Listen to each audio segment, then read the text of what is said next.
Welcome dear students. तो कैसे हैं सब लोग। चलो आज का लेक्चर शुरू करते हैं एक नए कंसेप्ट के साथ, जिसको हम कहते हैं determination of hardness of water bye EDTA method.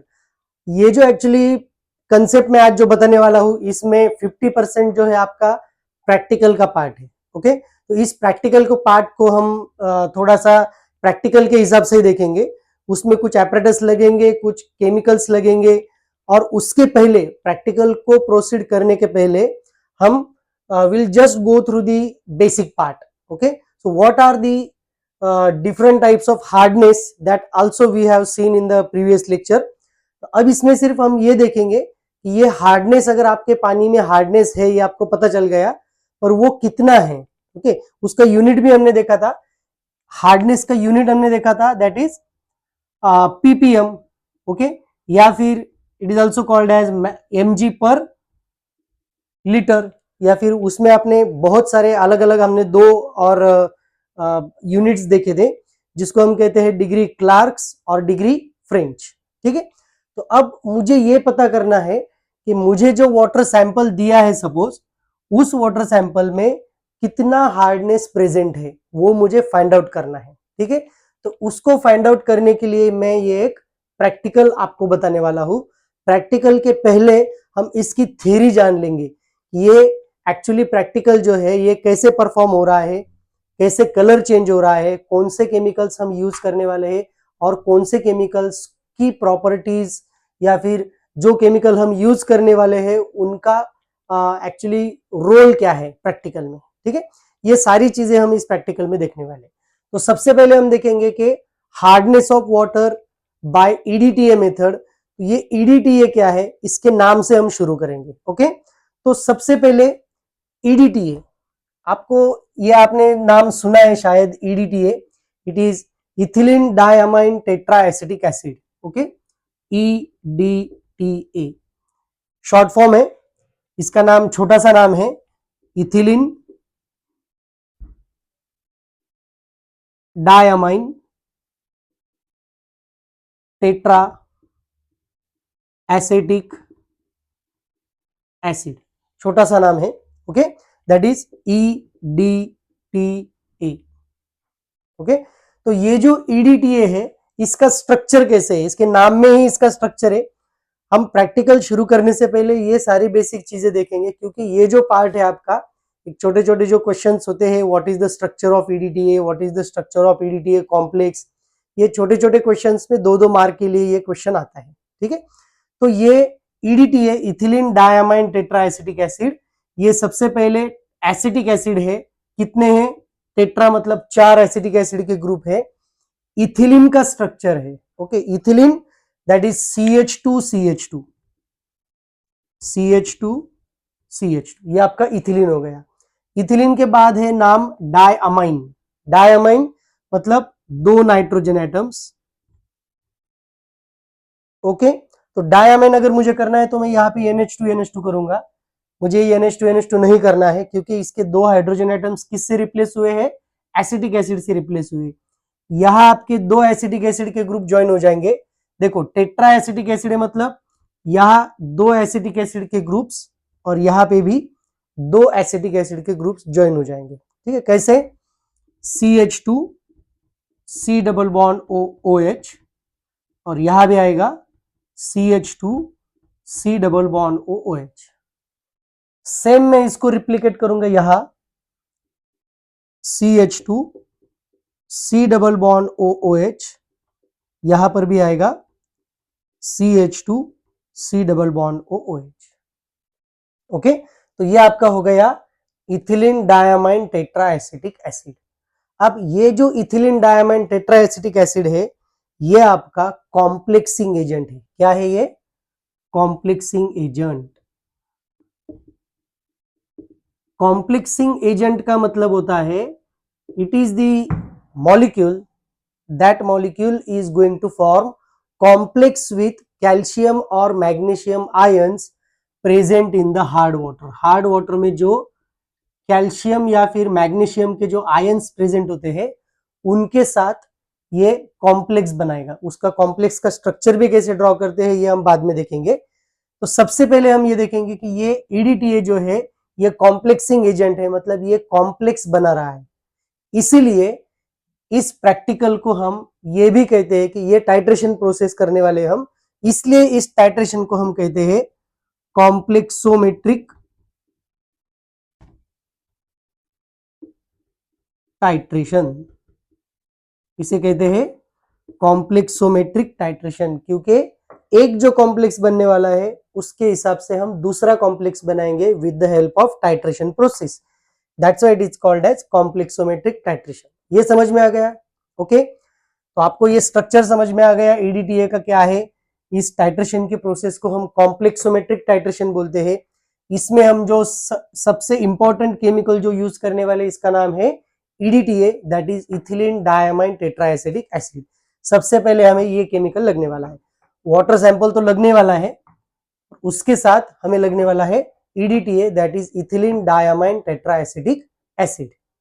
Okay, now will see the second chemical that we are going to use in this practical हम है EBT। पहले सबसे हमने देखा EDTA, उसके बाद हम देखेंगे EBT। EBT इसका नाम है Eriochrome black T. Okay, Eriochrome black T and it is indicator. ये क्या है? आपका इंडिकेटर है जो हम इस प्रैक्टिकल में यूज करने वाले हैं। थर्ड जो हमारा केमिकल हम यूज करने वाले हैं that is the buffer solution. और जो बफर सॉल्यूशन है वो कौन सा है? बेसिक है, basic buffer solution. Basic buffer solution ये आपका अमोनिया और अमोनियम कार्बोनेट का, सॉरी अमोनियम क्लोराइड और अमोनिया का एक सॉल्यूशन बनता है, जिससे हमें बेसिक बफर सॉल्यूशन मिलता है। अब किसका क्या क्या इंपॉर्टेंस है, और जो सबसे इंपॉर्टेंट लगने वाला है हमें वाटर सैंपल। ठीक है, वाटर सैंपल है जिसका हमें हार्डनेस चेक करना है। दूसरा EDTA, ये आपका कॉम्प्लेक्सिंग एजेंट है जिसको हम ब्यूरेट में फिलअप करने वाले हैं। ठीक है, आपका जो थर्ड केमिकल रहेगा वो है EBT, Eriochrome black T indicator. ये आपका इंडिकेटर है, इसका जो कलर है ये ब्लू कलर है। पूरे प्रैक्टिकल में एक देखो, ये जो आपका पूरा प्रैक्टिकल है इसमें सिर्फ ये EBT जो है इसका ब्लू कलर होने वाला है। ठीक है, तो ये एक ही केमिकल ऐसा है जिसका कलर क्या है? ब्लू है। बाकी के सारे जो सॉल्यूशंस हम यूज करने वाले हैं, all the solutions are colourless. Understand? Now why we are using basic buffer solution?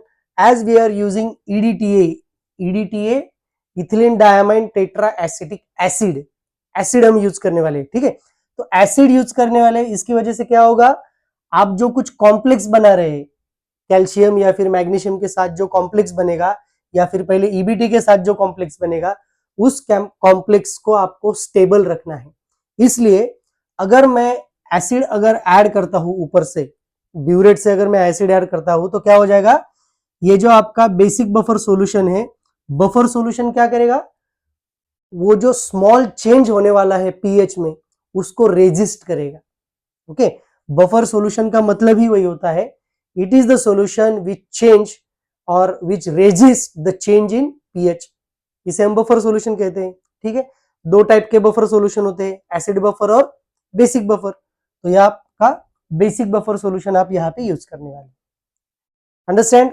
ये आपको समझ में आ गया केमिकल्स क्या क्या यूज किए हमने। अब हम देखते हैं कि कौन से एपरेटस हम यूज करने वाले हैं। एपरेटस में हम क्या क्या यूज करने वाले हैं, इसको मैं पहले रफ करता हूं। Now what are the apparatus? Okay, सबसे पहले हम यूज करने वाले हैं ब्यूरेट। ओके, ये आपकी 25 ml की ब्यूरेट है, सॉरी 50 ml की ब्यूरेट है जो हम प्रैक्टिकल में यूज करने वाले हैं। ठीक है, दूसरा pipette, this is the 10 ml pipette that we are using in the practical. इसमें एक छोटी सी लाइन होती है, वहां तक हमें उस सॉल्यूशन को सक करना है और हमें उस सॉल्यूशन को ट्रांसफर करना है। किसमें? कोनिकल फ्लास्क में। तो ये आपका कोनिकल फ्लास्क है। कोनिकल फ्लास्क, इसका शेप कोनिकल है इसलिए हम इसे कोनिकल फ्लास्क कहते हैं। ओके, और जो फोर्थ यूज करने वाले हैं दैट इज बीकर। बीकर ये अलग अलग साइज के बीकर होते हैं। कुछ beakers 10 ml, 25 ml, 50 ml, 250 ml, 500 ml, ऐसे अलग अलग कैपेसिटी के बीकर्स होते हैं। हमें एक 100 ml का और एक 250 ml का, ऐसे दो बीकर्स लगने वाले हैं। ये समझ में आ गया? हाँ, उसके साथ हमें लगेगा ब्यूरेट स्टैंड, ब्यूरेट एंड, तो ये जो है ये हमारा ब्यूरेट स्टैंड है। इसको एक आप देख सकते हैं यहाँ पे क्लैंप है और नीचे आपका है यहाँ पे ब्यूरेट का बेस है। ओके, तो ये आपका ब्यूरेट स्टैंड है। ठीक है, तो ये सारे apparatus हम यूज करने वाले इस प्रैक्टिकल में। केमिकल्स देख लिए हमने और हमने apparatus भी देख लिए प्रैक्टिकल में। अब हम जाते हैं प्रोसीजर की तरफ। ठीक है, कि हम एक्चुअली प्रैक्टिकल क्या करने वाले हैं। प्रोसीजर, सबसे पहले मैं क्या करूंगा, जो कि आपकी जो ब्यूरेट है, ओके, उस ब्यूरेट को मैं फिलअप करूंगा EDTA सॉल्यूशन। EDTA सॉल्यूशन से मैं ब्यूरेट को फिलअप करूंगा। ठीक है, उसके बाद वो जो प्रोसीजर होती है, जैसे उसका बबल आपको रिमूव करना है, एयर गैप जो है वो रिमूव करना है, और ऊपर जो जीरो है वो भी आपको मेंटेन करना है। ठीक है, वो सारी प्रोसीजर यहाँ पे आ जाएगी ब्यूरेट फिलिंग में। दूसरा जो आपको करना है, you have to take 10 ml water sample. जो वाटर जिसका आप हार्डनेस कैलकुलेट करने वाले हो या फिर हार्डनेस फाइंड आउट करने वाले हो, उस वाटर सैंपल को आपको लेना है 10 ml with the help of pipette. Pipette से लोगे आप। ठीक है, और पिपेट से लेने के बाद उसको ट्रांसफर करोगे to the conical flask. Understand? उसको कोनिकल फ्लास्क में डाल दोगे। अब देखो, कोनिकल फ्लास्क जो आपका होने वाला है, आगे की जो प्रोसीजर है मैं सारे आपको एक डायग्राम के तौर पे बताऊंगा। सो this is the conical flask. ठीक है, तो इस कोनिकल फ्लास्क में आपने पहले क्या लिया, वाटर सैंपल लिया। कितना लिया? 10 ml लिया। इसमें आपको क्या करना है, और इसमें आपको क्या करना है, प्लस आपको ऐड करना है। क्या ऐड करना है? You are going to add buffer solution.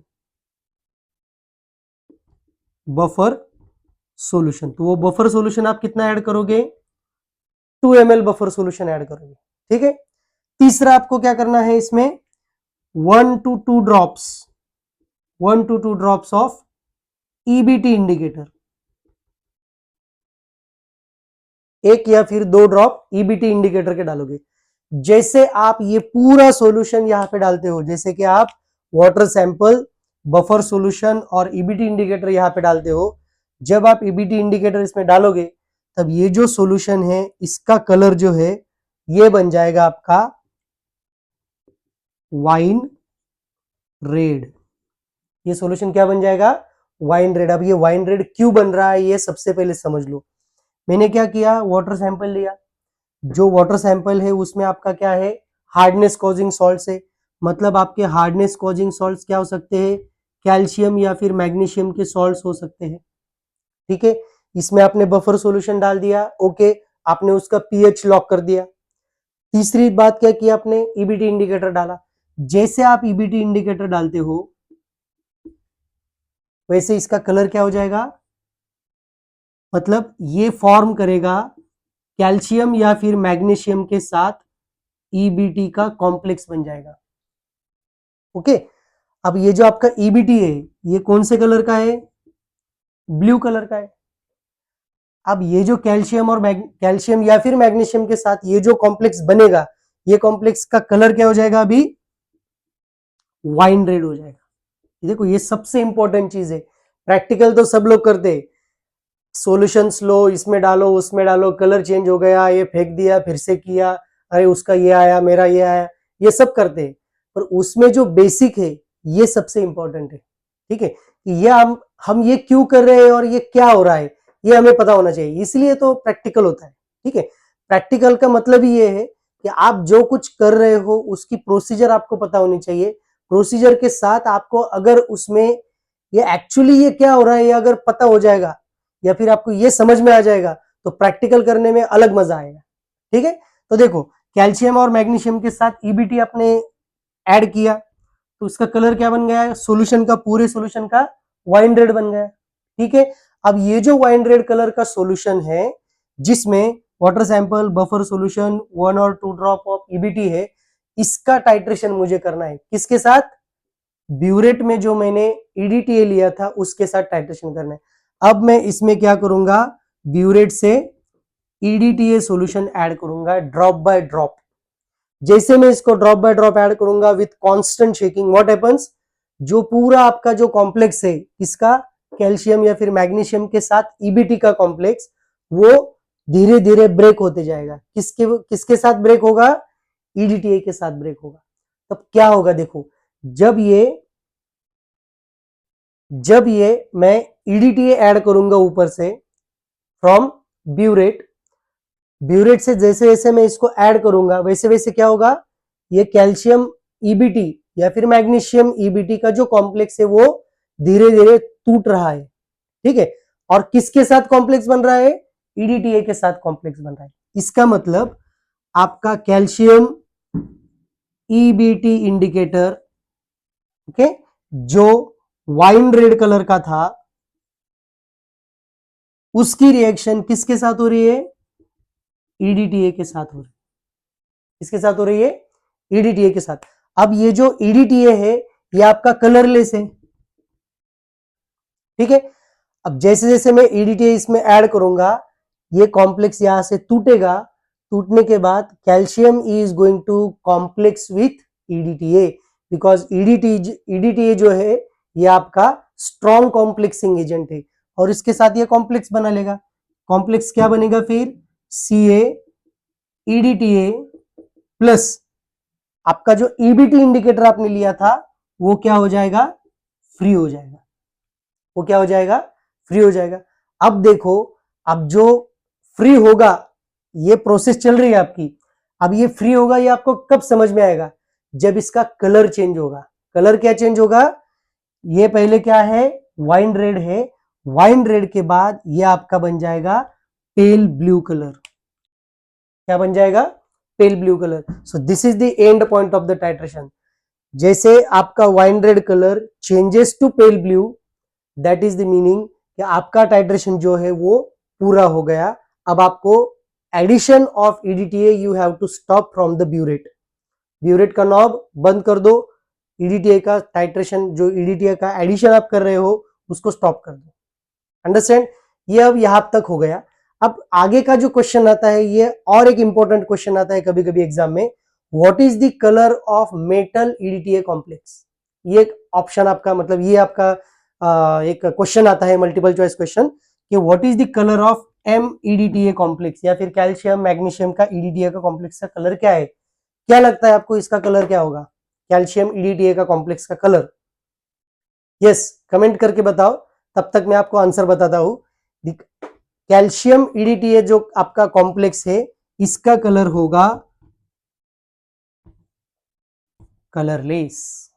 तो आपका पेल ब्लू कलर जो आता है ये किसका है, ईबीटी इंडिकेटर का आपका पेल ब्लू का कलर है, क्योंकि वो फ्री हो गया। क्योंकि ये एक ही सॉल्यूशन ऐसा है पूरे प्रैक्टिकल में जिसका कलर ब्लू था, अब ये ब्लू कलर का इंडिकेटर आपका फ्री हो गया, इसलिए उसका कलर फिर से उसको मिल गया।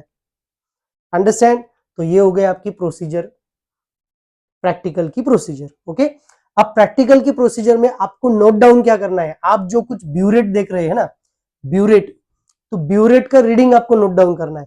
ब्यूरेट की रीडिंग हमेशा हम क्या करते हैं, जस्ट एक प्रैक्टिस या फिर to get the concordant reading या फिर to get the constant reading और to get the average reading, what we do, we take 3 readings. Okay, 3 readings हम लेते हैं, 3 रीडिंग के हिसाब से हम डिसाइड करते हैं कि हमें कॉन्कॉर्डेंट रीडिंग लेना है या फिर हमें एवरेज लेना है। कॉन्कॉर्डेंट रीडिंग का मतलब होता है the reading which is recurring.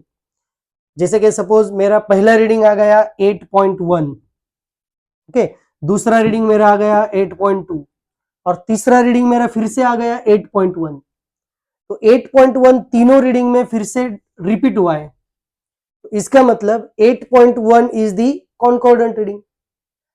अगर ऐसा होता है कि तीसरा रीडिंग मेरा 8.0 आता है, तो what I need to do, I need to do the addition divided by 3 and I have to take the average burette reading. इसे हम कहते हैं mean burette reading, MBR।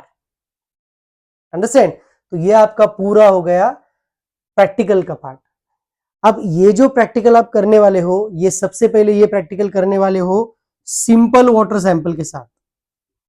Okay, simple water sample के साथ, क्योंकि ये जो आपका सिंपल वाटर सैंपल है ये आपको देगा टोटल हार्डनेस। ये क्या देगा आपको? टोटल हार्डनेस देगा। और दूसरे जो फिर से आप ये प्रोसीजर रिपीट करने वाले हो, वो उसके 3 रीडिंग लेने वाले हो, तब आप दूसरा केमिकल यूज करने वाले हो, सॉरी दूसरा वाटर सैंपल आप यूज करने वाले हो, and that water sample is boiled water sample. वो कौन सा रहेगा? बॉइल्ड वाटर सैंपल रहेगा। अब ये जो बॉइल्ड वाटर सैंपल है, इसके भी आपको 3 रीडिंग्स लेने हैं, ठीक है? तो ये बॉइल्ड वाटर सैंपल से आपको कौन सा रीडिंग मिलेगा, बता सकते हो आप? यस, आपको मिलेगा परमानेंट हार्डनेस। इससे क्या मिलेगा आपको? परमानेंट हार्डनेस मिलेगा। अब मेरे पास एक फॉर्मूला है जिससे मैं टेम्पररी हार्डनेस भी कैलकुलेट कर सकता हूं। What is the formula? अब देखो, टोटल हार्डनेस मतलब टेम्पररी भी है और परमानेंट भी है, तो इसका फॉर्मूला तैयार हो गया। Total hardness is equal to, what is total hardness? Total hardness is equal to temporary hardness plus permanent hardness. इससे मैं टोटल हार्डनेस अगर ये प्रैक्टिकल से कैलकुलेट करूंगा, फाइंड आउट करूंगा, परमानेंट हार्डनेस में बॉइल वाटर सैंपल से कैलकुलेट करूंगा या फिर फाइंड आउट करूंगा, तो मुझे ये कैलकुलेट करना इजी हो जाएगा, temporary hardness. Understand? So this is the practical procedure. You understand this now? अब इसमें सबसे इंपॉर्टेंट क्वेश्चन और क्या आता है, what is the structure of MEDTA complex या फिर मेटल EDTA कॉम्प्लेक्स, या फिर कैल्शियम मैग्नीशियम का मेटल जो होता है उस कॉम्प्लेक्स का कलर क्या है, सॉरी उसका स्ट्रक्चर क्या है, ये आपको क्वेश्चन आता है हर बार एग्जाम में। ठीक है, तो इसका स्ट्रक्चर कैसे ड्रॉ करना है उसकी एक सिंपल प्रोसेस देखेंगे हम। ठीक है, तो ये आपको समझ में आ गया। चलो अब मैं इसको रफ करता हूं।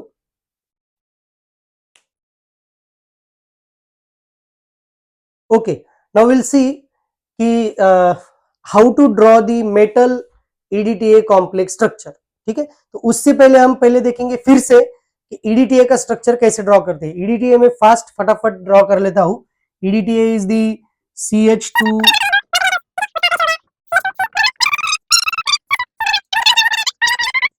O minus. ठीक है, ये जो मैंने ब्लू कलर में लिखे हैं 6, क्या है देखो, ये पूरे इसमें आपके 2 नाइट्रोजन एटम है देखो। ठीक है, और ये 4 ऑक्सीजन एटम्स। टोटल कितने हो गए? 6।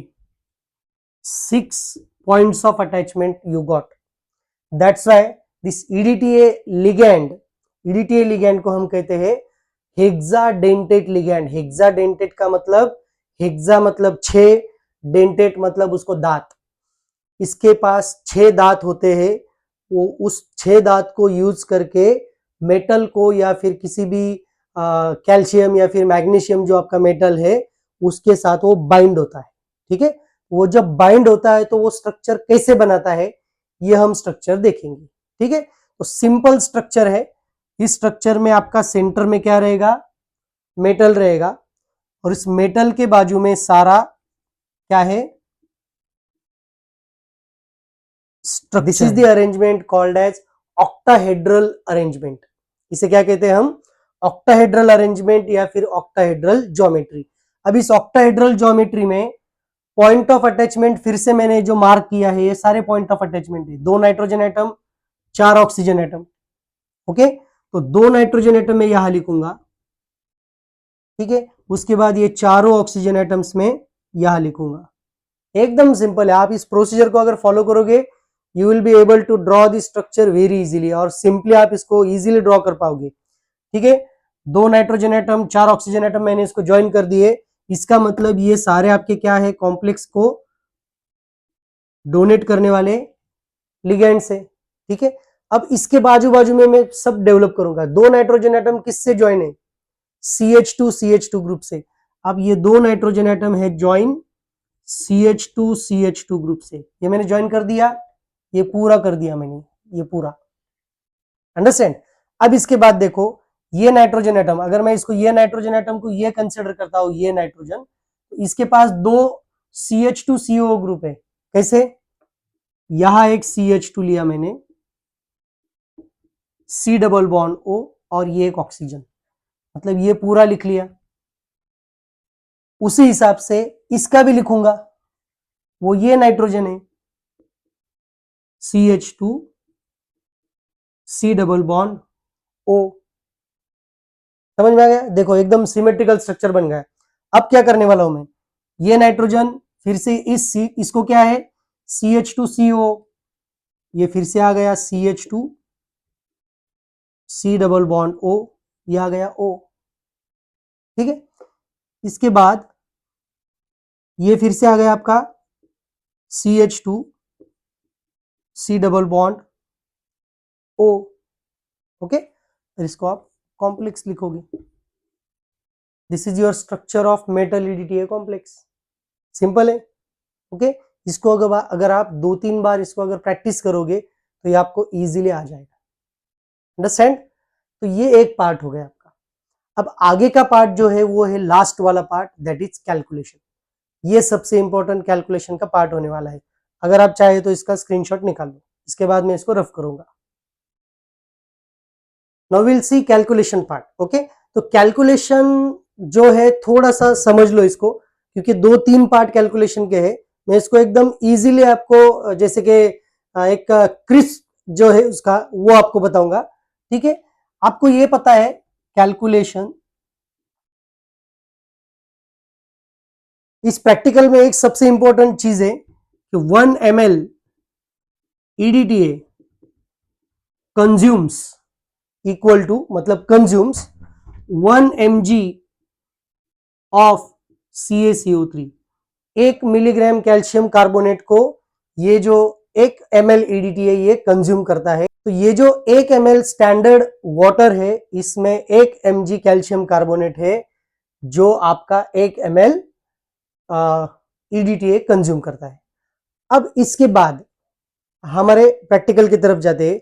सपोज मेरा जो रीडिंग आया था अभी वो है 8 ml ब्यूरेट रीडिंग है। इसका मतलब ब्यूरेट में से कितना EDTA लिया मैंने, 8 ml EDTA लिया। इसका मतलब 8 ml EDTA consumes 8 mg of CaCO3। क्योंकि 1 ml को 1 mg लगने वाला है तो 8 ml को 8 mg लगेगा। सिंपल कैलकुलेशन है। अगर मैं इस कैलकुलेशन को फिर से दोहराता हूं in the form of mg पर लीटर के फॉर्मेट में, तो क्या होगा, 1 ml के लिए मैं इसको कैलकुलेशन करूंगा 1 ml EDTA। ठीक है, तो 1 ml EDTA के लिए कैलकुलेशन अगर करता हूं तो 1 ml, ठीक है। तो चलो हम इसको देखते हैं कि ये जैसे कि सपोज मैंने EDTA का हिसाब से छोड़ दो, इसको मैंने अगर 10 ml वाटर सैंपल के लिए लिया है जिसका मुझे हार्डनेस कैलकुलेट करना है। ठीक है, तो 10 ml वाटर सैंपल के लिए मुझे कितना लगा, 8 ml EDTA लगा, मतलब 8 mg ऑफ CaCO3 उसने कंज्यूम किया। ये समझ में आ गया। तो 10 ml वाटर सैंपल के लिए 8 मिलीग्राम कैल्शियम कार्बोनेट लगने वाला है। तो अगर मैं 1000 ml वाटर सैंपल लेता हूं तो ये कैलकुलेशन क्या आएगा, क्या आएगा, देखो 8 mg वैसे रहेगा, 8 मल्टीप्लाइड बाय ये 10 आपका नीचे आ जाएगा और ऊपर क्या आ जाएगा, 1000 आ जाएगा और नीचे 10 आ जाएगा, क्योंकि हमने 10 ml क्या लिया था, वाटर सैंपल लिया था। इसको हम कहेंगे mg ऑफ CaCO3। ठीक है, अब इसका कैलकुलेशन अगर मैं करता हूं तो ये गया, ये गया, ये 8 मल्टीप्लाइड बाय 100, मतलब ये आ गया आपका 800। तो ये 800 क्या है, mg पर लीटर, अंडरस्टैंड, 800 mg पर लीटर, इसको हमने और क्या कहा था, ppm। मतलब आपका जो हार्डनेस आ गया, ये कितना आ गया वाटर सैंपल का, 800 ppm आ गया। Simple calculation. कहीं कहीं पे क्या करते हैं, 25 ml वाटर सैंपल लेते हैं। कितना लेते हैं, 25। ये 25 यहाँ नीचे चला जाएगा, उसके हिसाब से इसका कैलकुलेशन होगा। कहीं कहीं पे 20 ml लेते हैं, यहाँ पे 20 ml आ जाएगा। सबसे इंपॉर्टेंट आपकी कौन सी चीज है, सबसे इंपॉर्टेंट आपका ये जो आपका रीडिंग आया था, ईडीटीए का जो रीडिंग आया था आपका 8 ml, ये इंपॉर्टेंट है। अगर ये आपका चेंज हो गया तो यहाँ की ये वैल्यू चेंज हो जाएगी और यहाँ का आपका कैलकुलेशन चेंज हो जाएगा। सपोज आपने यही कैलकुलेशन किसके साथ किया, बॉयल वाटर के साथ किया। बॉयल वाटर के साथ ही 8 की जगह पे सपोज आ गया आपका 2.5, तो इसका मतलब क्या है, 2.5 mg ऑफ CaCO3 लग गया आपको। इसका मतलब क्या है, 10 ml वाटर सैंपल लिया था, इसका मतलब 2.5 mg ऑफ CaCO3 लगा। यहां पे भी क्या आएगा, 2.5। ये कैलकुलेशन क्या होगा, 250 mg पर लीटर या फिर ppm। ये जो हार्डनेस आ गया, ये कौन सा है, आपका परमानेंट हार्डनेस है। ठीक है, पहले जो आया था ये कौन सा था, टोटल हार्डनेस था। इसके हिसाब से आप टेम्परेरी निकाल सकते हो। Yes, we have the formula, total hardness is equal to temporary hardness plus permanent hardness. Understand? So in this way you are forming, or in this way you are going to find out the hardness of water by using the EDTA titration. तो I hope ये पूरा practical का जो procedure है आपको समझ में आ गया होगा, और इस हिसाब से आप you can do the practical also, or if this question is asked into the examination, you can solve it easily. Okay, with this we stop here. For such important and informative videos, please subscribe to my channel Chemistry Learners and don't forget to press bell icon button. Thank you.